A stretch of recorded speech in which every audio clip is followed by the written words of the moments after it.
going soft rock from the 70s or something? What is this?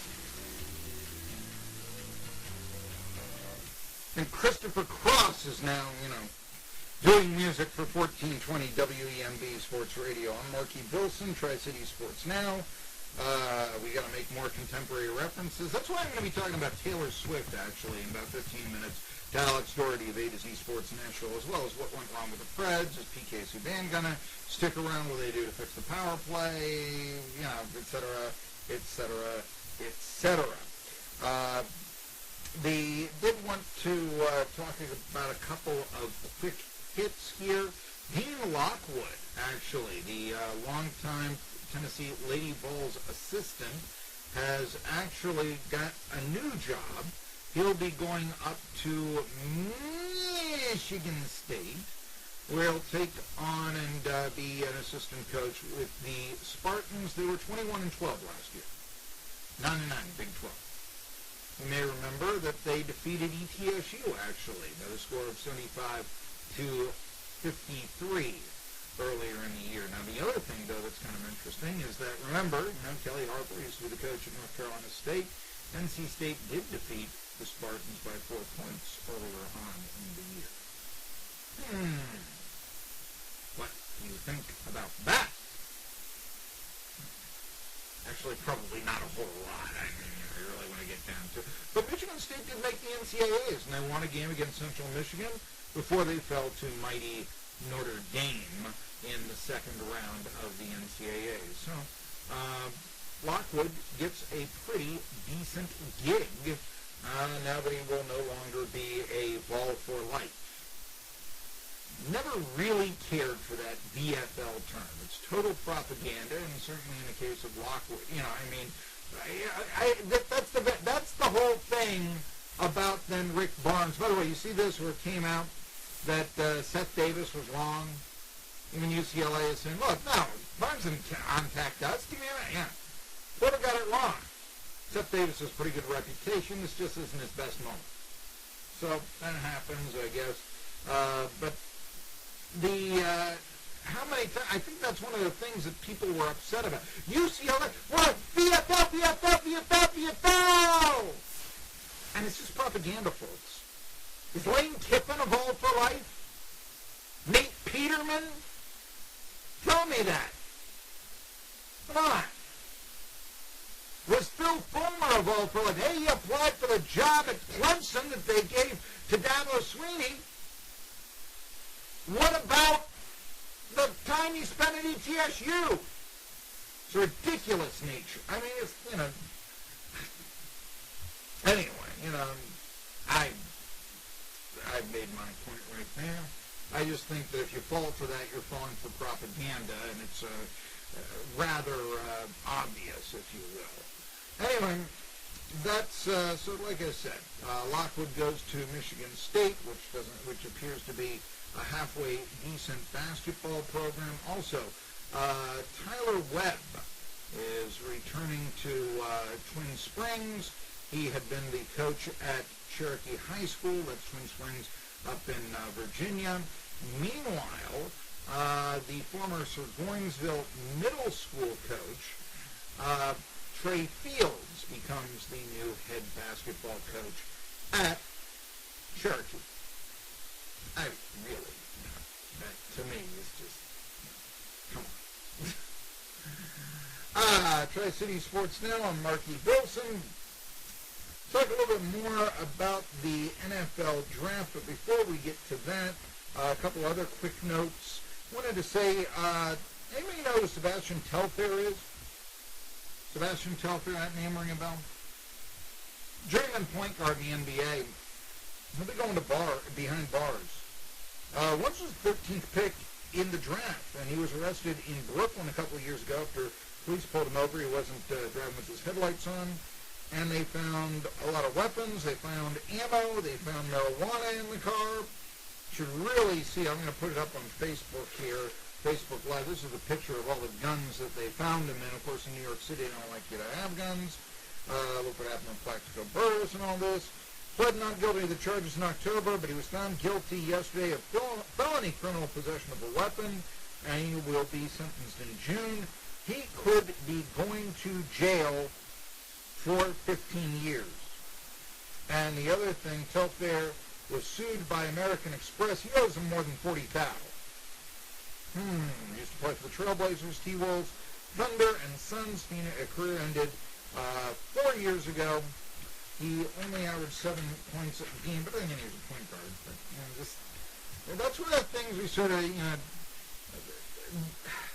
NBA players, I've said this before, I'll say it again, difference between the NBA and the NFL.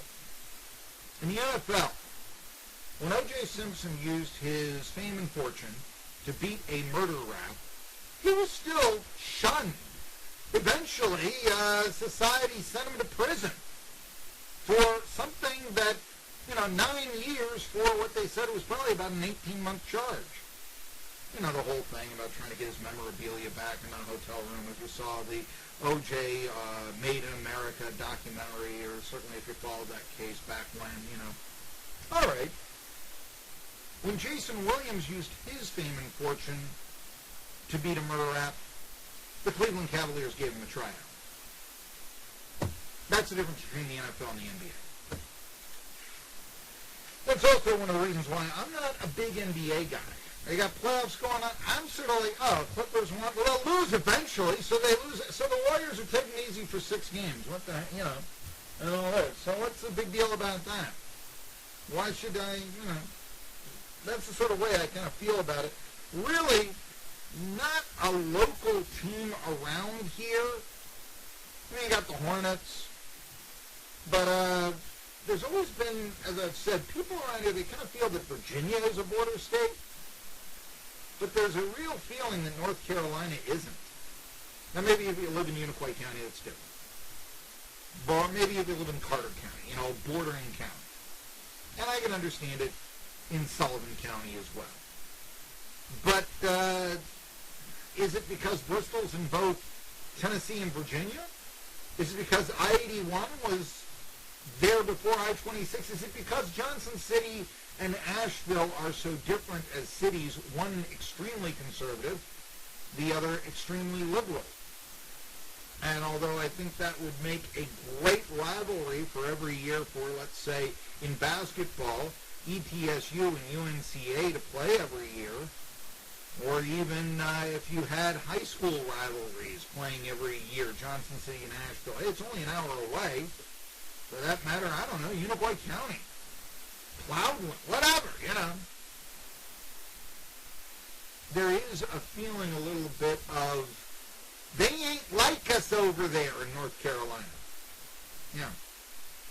I have often said that the interest in high school basketball around here, if you look at the great basketball states, Indiana, Kentucky, and North Carolina, East Tennessee serves as something of an elbow in that geographical region, and so that's one of the reasons I've always felt that high school basketball seems to get so much attention around here, and more than maybe it should receive. By the way, we're going to talk hockey in just a little bit, and I was talking at the start of the program, and you can read my piece on Medium or go back on the 1420 WEMB Sports Radio Tri-Cities Facebook page, but we were talking a little bit about this occurrence yesterday.